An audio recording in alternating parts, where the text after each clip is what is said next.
সারা দেশে একের পর এক সচল হচ্ছে থানা পুলিশিং কার্যক্রম। বিকেলে ময়মনসিংহের কোতোয়ালি মডেল থানায় গিয়ে দেখা যায় বেশ কয়েকজন সেবা প্রার্থী থানায় এসে সেবা নিচ্ছেন।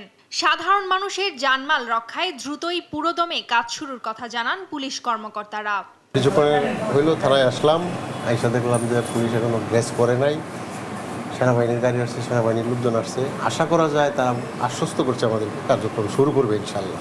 3 দিন পর লক্ষ্মীপুর সদর, চন্দ্রগঞ্জ ও রামগতি থানায় কর্মস্থলে যোগ দেন পুলিশ সদস্যরা। এ সময় তাদের ফুল দিয়ে বরণ করে নিতে দেখা যায়।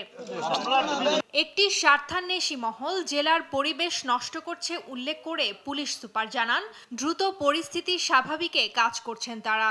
এতে সহায়তা চান জনসাধারণের। এখানে উপস্থিত রাজনৈতিক নেতৃবৃন্দ এবং অন্যান্য ছাত্র জনতা যারা আছেন এবং অন্যান্য নেতৃবৃন্দ সকলের সহযোগিতায় আমরা আজকে লক্ষ্মীপুর সদর থানা আবার নতুন রূপে কার্যক্রম শুরু করলাম। পুড়ে যাওয়া জয়পুরহাট থানায় দুপুর থেকে পুলিশের কার্যক্রম শুরু হয়। পরে ডিসি, এসপি ও সেনা সদস্যরা থানা পরিদর্শন করেন।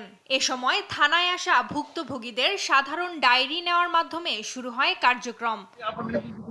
আইন শৃঙ্খলা পরিস্থিতি নিয়ন্ত্রণে পুলিশের ভূমিকা অত্যাবশ্যকীয় জানিয়ে দ্রুত পরিস্থিতি নিয়ন্ত্রণে কাজ করার কথা জানান জেলা প্রশাসক।